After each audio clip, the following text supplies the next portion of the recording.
Legend has it that Tzfat was founded by a son of Noah after the Great Flood. Tzfat, or Safed, is known as the city of air and the world capital of Kabbalah, Jewish mysticism.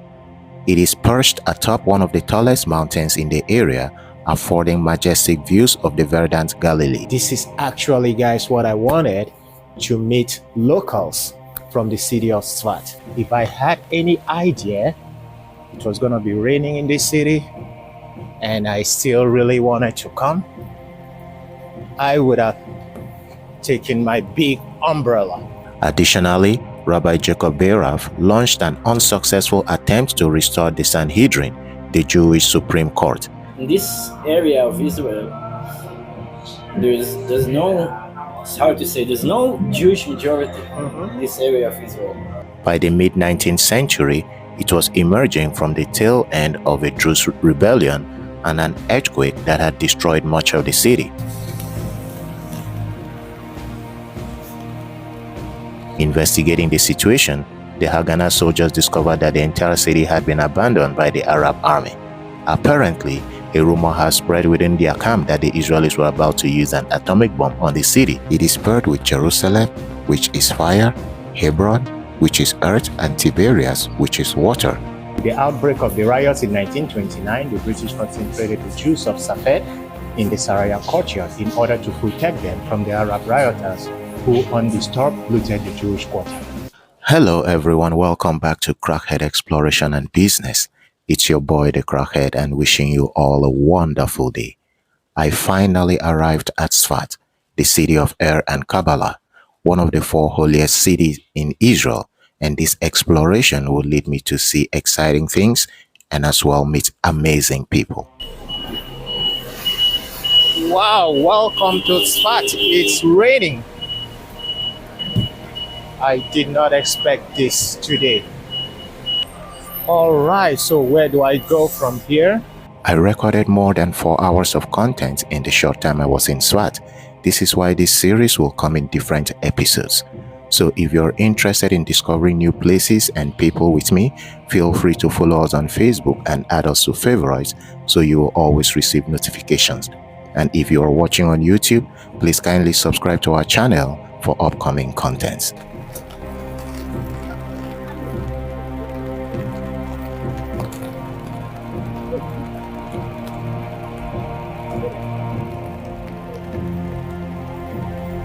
I never knew it was going to be raining today in Tzfat. Well, that is partly my fault because I did not check the weather forecast. If I did, I would not have made this trip in such a weather. If I thought Petah Tikva was cold, I soon discovered that it is colder here. But guys, anyways, welcome to Tzfat. See this yellow? This is where I'm heading to. Let me find a way to put something in my mouth because I'm hungry. I haven't taken my breakfast yet. Yes, that is true. For some reason, I was so hungry. I didn't understand why because I rarely have breakfast. I guess it's because of the rain and weather. So I took myself to the yellow gas station to get myself a snack and hot coffee.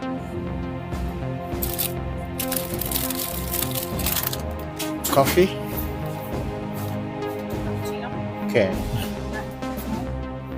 Yeah, make me small. I want to ask a question. I see you speak English. Yeah, this is my first time in Tzfat. Yeah, can you tell me which interesting place I can go?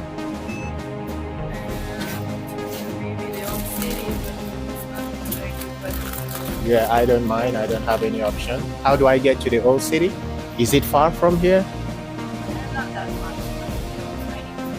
I have an umbrella. Yeah.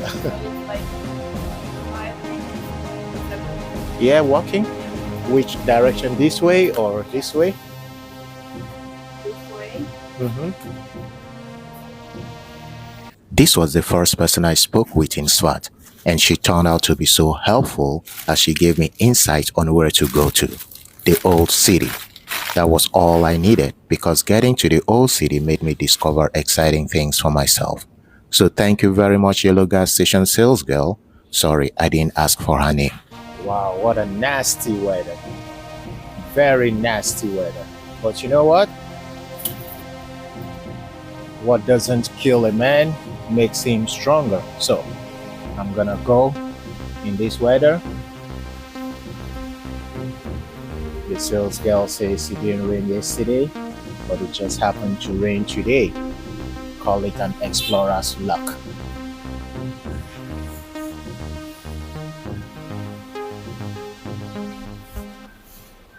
I think it stopped a bit. That's good. In the meantime, I'm just gonna be enjoying my coffee.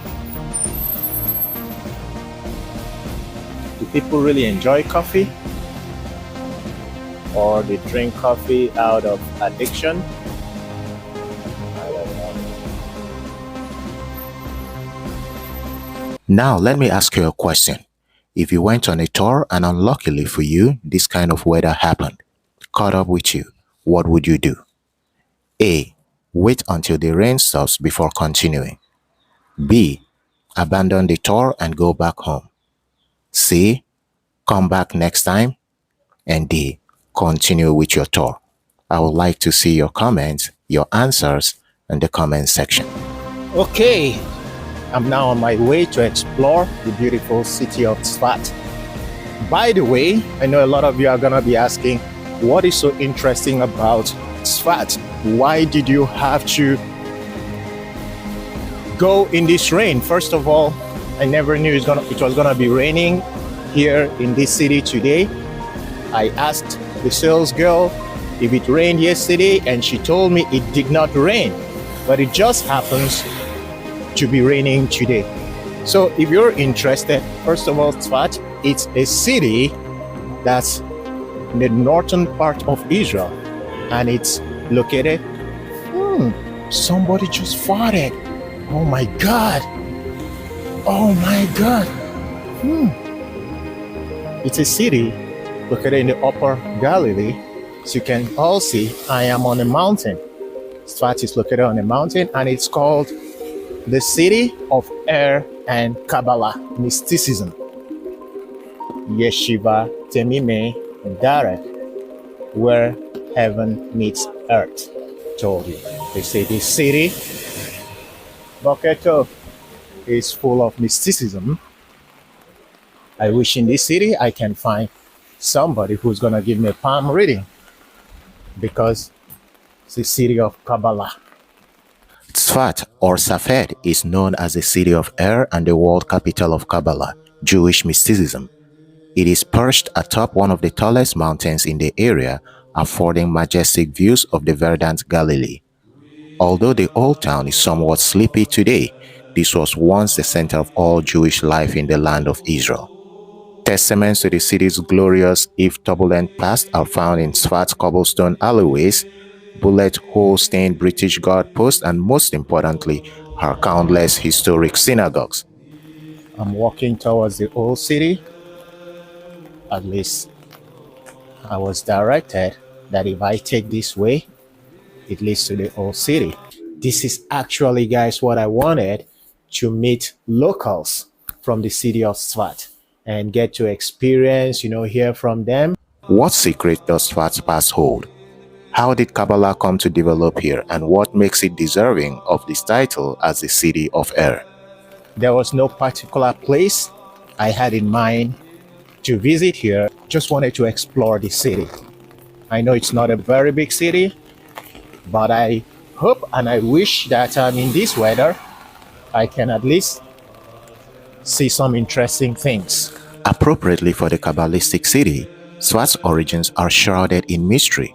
A town of that name is mentioned in the Bible, but we don't know if this refers to our Tzfat. The same goes for the reference to a self made by Josephus, the Roman-era Jewish historian. What we do know for certain is that this area was the stomping grounds of Rabbi Shimon Bar Yochai, the first rabbi to commit Kabbalistic concepts into writing around the year 160 CE.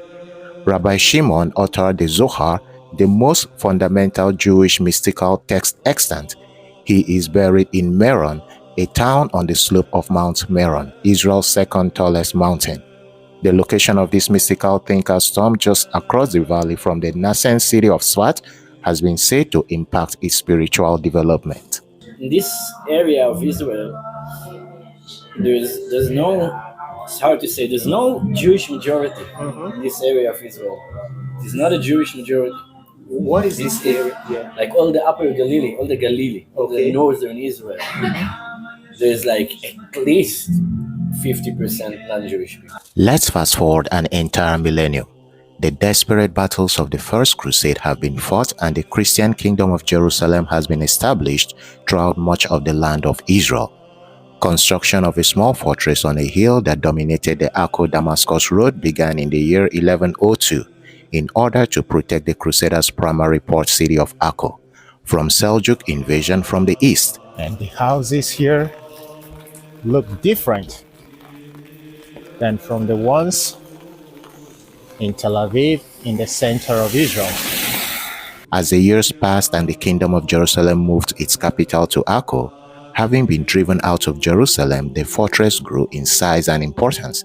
By the year 1240, it was so large it supported a mini economy of Jewish, Christian, and Muslim villagers who lived outside its gates, making a living by selling wares to the soldiers manning what was now the citadel. Tzfat had been born. By 1266, the city had grown so large, the conquering Mamelukes made it one of the only two regional capitals for the entire land of Israel.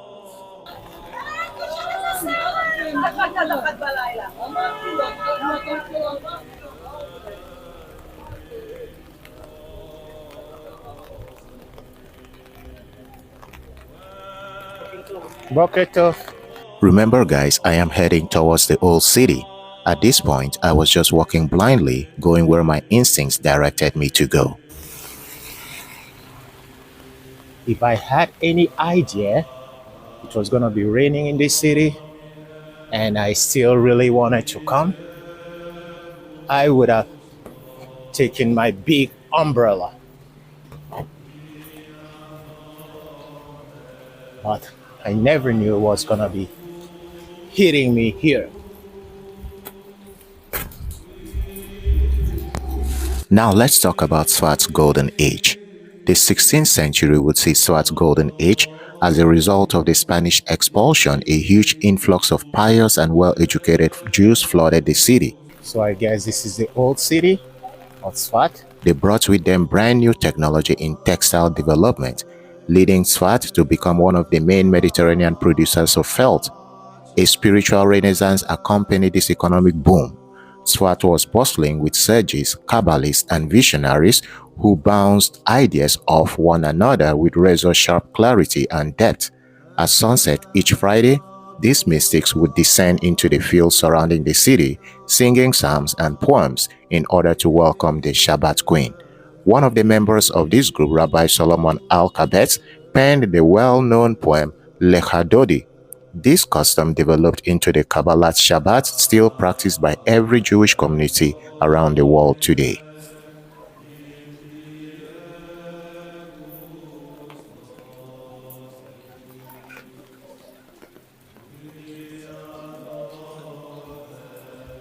This was only one of 4 Jewish revolutions to take place in Tzfat at the time. During those same years, Rabbi Joseph Caro completed his work, the Shulchan Aruch, the Code of Jewish Law, which still serves today as the authoritative codification of Halakha, Jewish law. No future reference to Halakha could go without referencing this work. Additionally, Rabbi Jacob Beirav launched an unsuccessful attempt to restore the Sanhedrin, the Jewish Supreme Court. This move was the first effort in centuries to restore a form of Jewish autonomy and was breathlessly received by many to be a sign of the impending messianic redemption, although the Sanhedrin was not revived. Our Beirav galvanized the Tzfat community to refocus their effort towards bringing the Messiah. Let me explore this way.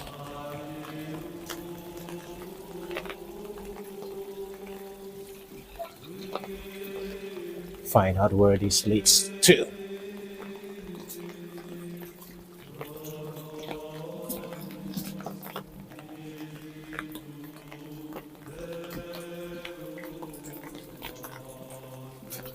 The final gift imported by this singularly spiritual society was the development of Lurianic Kabbalah. Rabbi Isaac Luria, known as the Arizal, also the Lion, was one of the leaders of this eclectic band of scholars. Although he lived in Tzfat for only 2 years before passing away at the age of 38, he has forever left his imprint on city. The Arizal worked to elucidate the difficult text of the Zohar and elaborated on its meaning and mysteries. One of the puzzles he clarified was, if God's glory is infinite, how can there be room for the world to exist? He explained this problem through the concept of simusum, divine contraction. Essentially, God constricts himself in order to leave space for the universe. Okay, which area is this? Where am I heading to? I have no idea.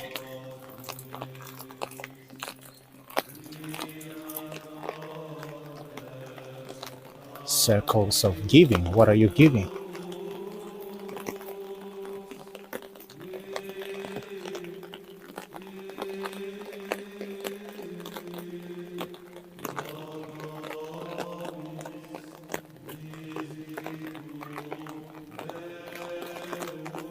Unfortunately, Tzfat's golden age ended as swiftly as it came, and Tzfat went through a series of ups and downs.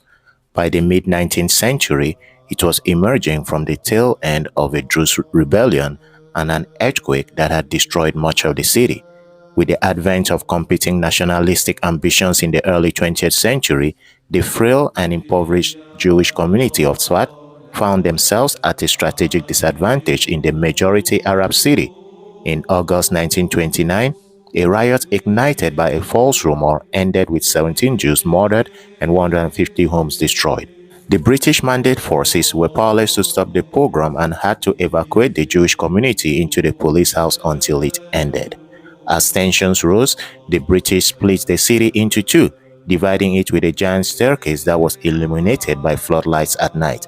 Curfews were enforced, and the British tried encouraging the Jewish community to abandon the town for safer pastures. The Jewish leaders' response was a unanimous refusal to budge. Look at this beautiful view.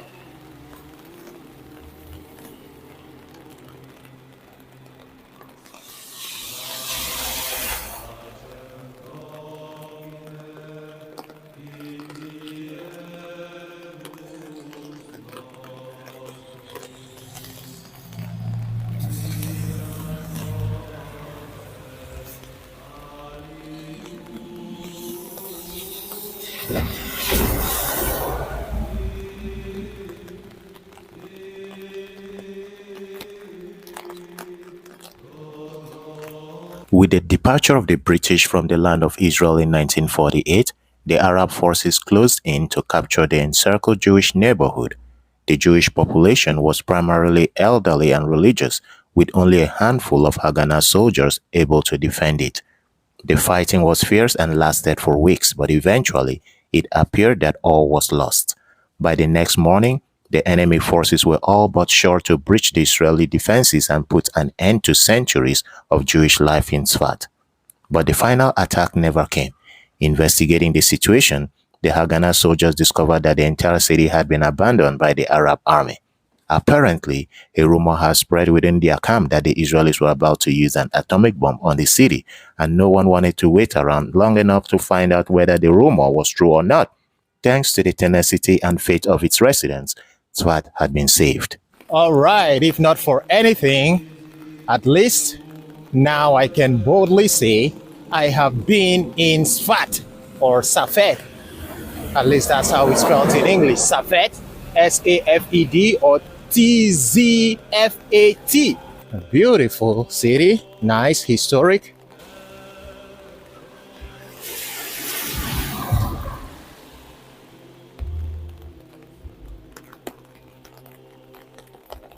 And this beautiful car here.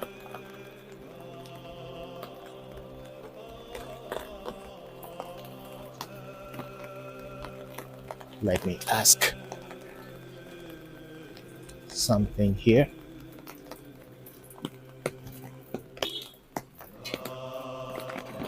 Shalom, you speak English? A little. I am new in Tzfat. Yeah, I want to go to Efo. Interesting, nice place in Tzfat. Efo. עיר העתיקה, Huh? עיר העתיקה, כן, איפה? אתה עולים שמה, יש מדרגות. אוקיי. שמה? אבל מקום יפה? ישר? גם פה יפה, גם פה. כן, פה יפה גם. כל צפת, כן, חיפה, תל אביב, פה. כן. אוקיי, so ישר? ישר, יש מדרגות. אוקיי. אוקיי, כל הזמן ישר, אחר כך עושים מדרגות. תודה. Thank you. What I did was ask that man which interesting and exciting places to visit here in Tzfat, and he told me to keep going all the way straight, and then I will find a staircase that will lead me somewhere. Well, I just had to follow instruction, and even went ahead to tell me that Tzfat is very beautiful. People come from Tel Aviv, from Haifa, from Jerusalem to visit Tzfat. I'm so happy I came to this visit today. So let me go as the man directed and see if I will find some interesting things, places, and of course, people as well. Says here the Citadel, City Center, Faculty of Medicine, Saraya Cultural Hall. All right, let me keep going in front.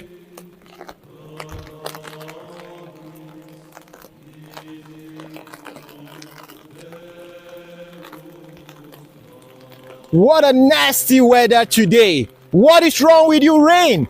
You didn't fall yesterday. Why are you falling today? So what are we to make of this town, this city of air? By now, it is evident that Tzfat serves as a microcosm of all Jewish creativity. The prayers of Lecha Dodi, the pangs of longing for the Messiah, the whisperings of Kabbalistic teachings, the codification of Jewish law, the unwavering faith, courage and leadership shown during times of trouble. All these individual elements make up part of the broader tapestry of Tzfat's contributions to Jewish life. Its history comes and goes in spurts, sudden bursts of output and energy to be followed by breaks in between. Rabbi Nachman of Breslov, one of the great Hasidic thinkers, noted that music is created from two basic ingredients, air and pressure. Or is a musician. What kind of music do you do? I play string instruments. Plucked instruments. We call it plucked instruments. The correct synthesis of pressure and air in an instrument will create a beautiful melody, while a random combination of the two will just make noise. The Hebrew word Tzfat comes from the word litzpot, to foresee. It requires vision and dexterity in order to know when in life to apply pressure, to act, create and build, and when to draw back. I didn't see any staircase yet. We must remember the spaces and silences in between musical notes in a song are just as important to its composition as the notes are. The City of Air encourages us to open our souls to the intangible creative spirit within us and learn how to apply it to the practical, physical world. Okay. This was what I wanted to climb before. I'm back here. But in that case, let me just keep going forward. See what I'm gonna find in this direction. Tzfat, located in Israel's Galilee mountains, is renowned as a city of air and a historical center of Jewish mysticism, which is Kabbalah. As one of Judaism's four holy cities, it became a 16th century hub for scholars like Rabbi Yitzchak Luria, the Ari, who developed Kabbalistic teachings. Key aspects of Tzfat are: number one, the city of air. It is situated at over 3,000 feet elevation, which is the highest city in the Galilee, with tradition suggesting the air is the purest in Israel accent of Tzfat. It's the center of Kabbalah. Number two, Artist Quarter Guest House, BNB. Should I go this way? following the Spanish expulsion in 1492, many scholars settled here, developing Luriani Kabbalah, which profoundly influenced Jewish mysticism worldwide. Number three, mystical atmosphere. The old city is known for its blue-painted narrow cobblestone streets, ancient synagogues such as Abu Hav, and as a home for artists. Number four, 4 holy cities. It is paired with Jerusalem, which is fire, Hebron, which is earth, and Tiberias, which is water, in Jewish tradition.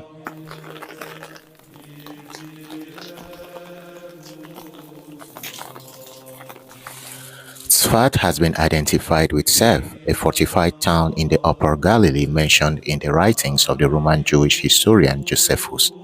The Jerusalem Talmud mentions Tzfat as one of 5 elevated spots where fires were lit to announce the new moon and festivals during the Second Temple period.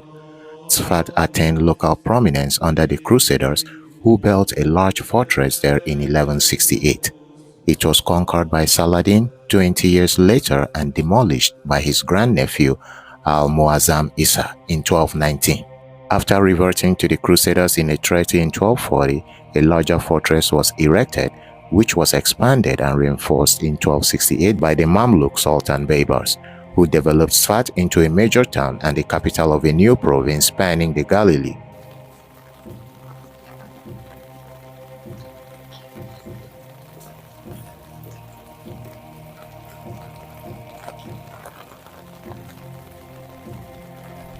After a century of general decline, the stability brought by the Ottoman conquest in 1517 ushered in nearly a century of growth and prosperity in Tzfat, during which time Jewish immigrants from across Europe developed the city into a center for wool and textile production and the mystical Kabbalah movement. It became known as one of the 4 holy cities of Judaism. As the capital of the Tzfat Sanjak, it was the main population center of the Galilee, with large Muslim and Jewish communities. Besides, during the fortunate governorship of Fakhr al-Din II in the early 17th century, the city underwent a general decline and by the mid-18th century was eclipsed by Akko. Oh, the pigeons are cool. Just look at them. Its Jewish residents were targeted in Druze and local Muslim raids in the 1830s, and many perished in an earthquake in that same decade. Through the philanthropy of Moses Montefiore, its Jewish synagogues and homes were rebuilt.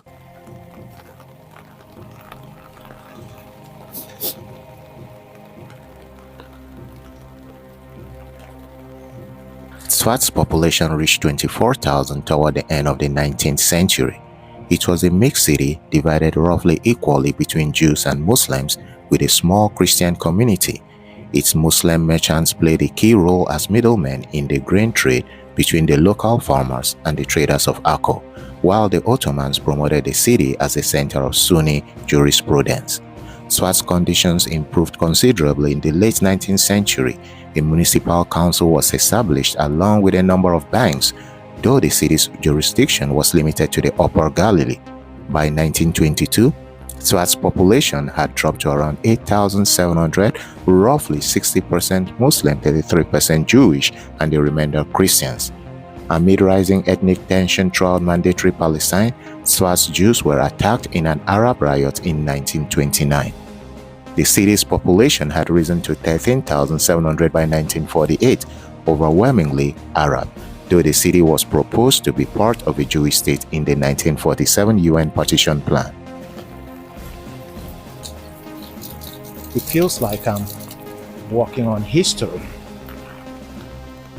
During the 1948 war, Arab factions attacked and besieged the Jewish quarter, which held out until Jewish paramilitary forces captured the city after heavy fighting, precipitating British forces to withdraw.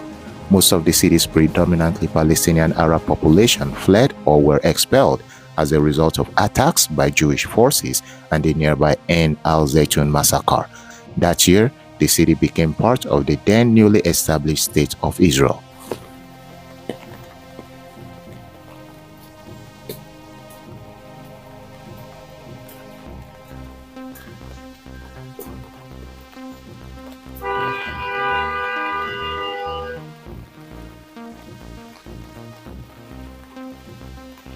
As I walked on these cobblestones, it made me feel as if I was walking in the 18th century.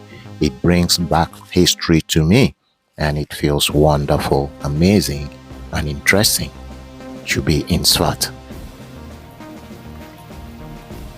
Let me go this way. So guys, walking on the streets of Tzfat, Here at the old city, it feels like I'm walking on history.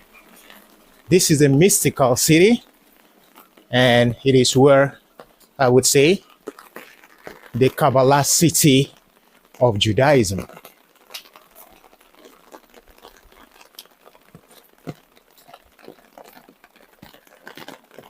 Spooky.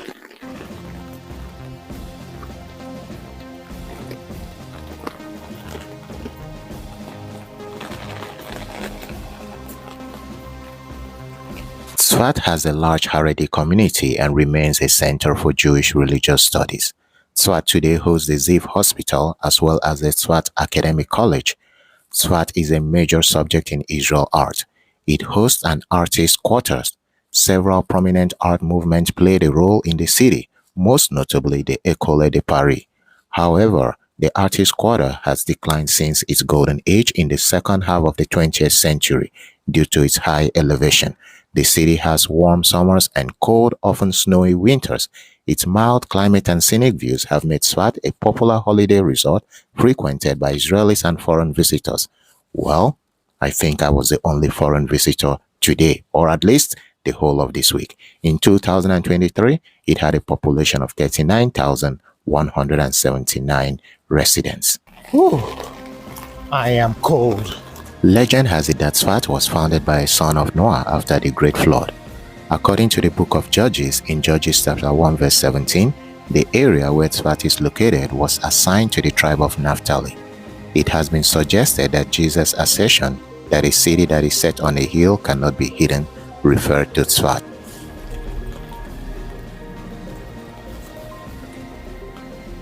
As I kept walking and enjoying the beauty of Tzfat, I happened to sight this building called the Saraya, House of the Governor. Originally built as a caravanserai by the Ottomans in the mid-1700s, the Saraya currently serves as a community center in Tzfat.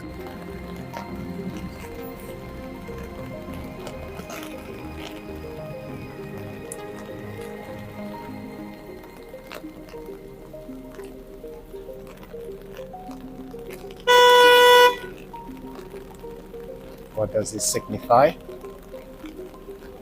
All right, I'm gonna see if I can go in here.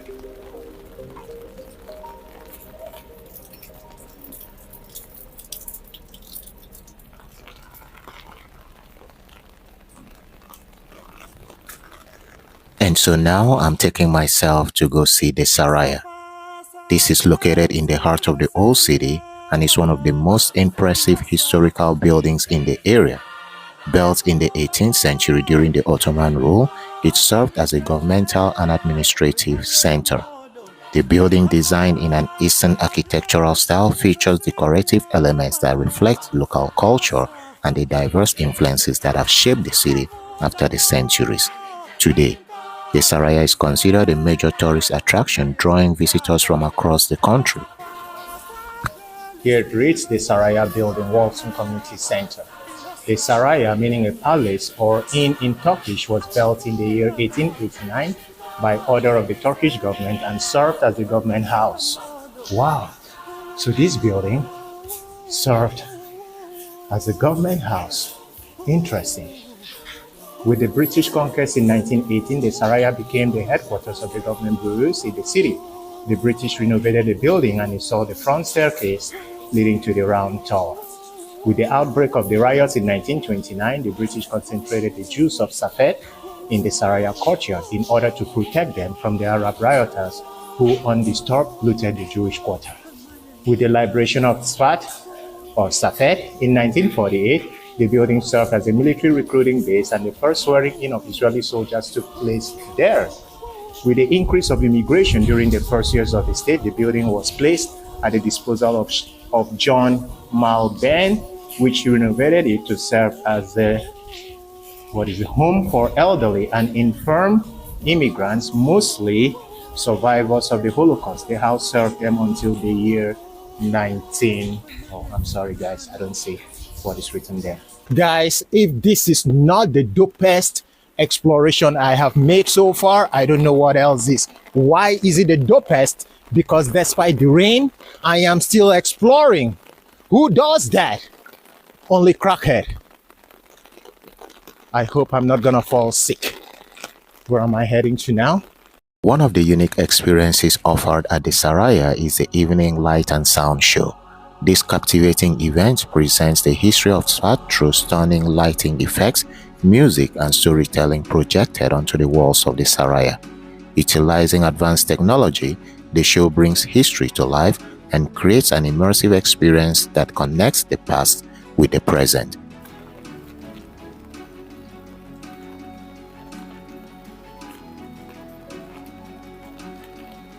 Let's go back. Nestled in the heart of Tzfat, this historic Saraya of Tzfat stands as a captivating testament to its storied past. This charming building, revered for its striking Ottoman architecture, boasts a warm and inviting ambience that reflects the rich cultural tapestry of the region. Patrons appreciate the thoughtful design and intimate spirit of the space, often highlighting its impressive historical significance. Visitors can immerse themselves in the enchanting atmosphere, where the echoes of the past come alive in every corner. The Saraya serves as a vibrant community center, playing host to various events throughout the year, including the renowned Klezmer Festival in August, which brings together music lovers and artists from diverse backgrounds. Ample seating areas contribute to a relaxed environment, making it an ideal spot to engage with local culture and history. With helpful staff ready to assist and informative displays that detail the fascinating history of Tzfat, Saraya of Tzfat emerges as a must-visit destination for anyone seeking to explore this ancient city while enjoying the serene charm of its historic architecture.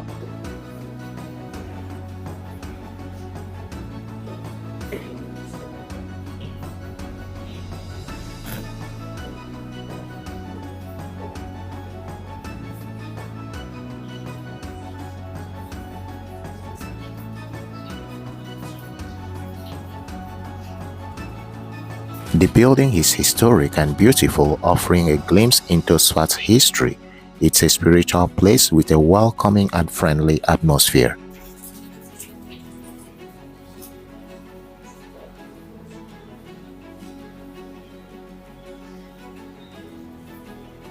Nice. Beyond its physical beauty, the Saraya serves as a cultural center where visitors can engage with the local art scene and various cultural exhibitions. The site often hosts art displays, workshops, and performances that reflect the vibrant artistic community of Tzfat. Tourists can immerse themselves in the local culture, whether through participating in a traditional workshop or simply enjoying the artistic expressions that fill the air. The panoramic views from the Saraya are equally mesmerizing, offering a breathtaking backdrop of the rolling hills and valleys that surround Tzfat, making it a favorite spot for photography enthusiasts. Wow, it's cold. I really did choose the wrongest of all, the wrongest of the wrongest of the wrongest of the days to make this exploration. Anyways, this is the Saraya Palace or Saraya Inn, built in 1889 with permission or by permission from the Turkish government. And as I read before, this was we can call it a place of refuge. It's a nice building, old building. Told you guys, walking in Tzfat feels like I'm walking in history. Wow, why did it have to rain today? And because of this weather, I would not really be able to tour or explore places I should. I'm so lucky I took this as always, and of course with my umbrella. So where next am I gonna be going from here? Okay, you can try in Hebrew, little Hebrew. Yashar. Yashar, And smaller. there are a station bus. Okay, And a little after, okay. and you turn right, Mm-hmm. and you arrive to the Atika, Okay. and The round the old city. old city. I was from the old city. I came from the old city. Yeah. Okay. You know where I can meet Kabbalah Center Wow. It's supposed to be in the old city. All right. Yeah, so you need to look for us. Okay. Thank you. Thank you. So I go straight and then. There is a station bus, Mhm. a little bit Okay. after, and right All right. in the Simchaot. Thank you very much. I appreciate it. Oh, but it's cold. Ugh. It's cold. It's cold. It's cold. The cold is gonna ruin things for me today. But I'm gonna do it, guys. I'm a die-hard person. When I want to do something, I do it, irrespective of the cold, the heat, the snow, thunder, lightning. As long as I started it, I have to finish it. That's who I am, and that's what we're gonna be doing today. But I need to warm myself. You know what I mean?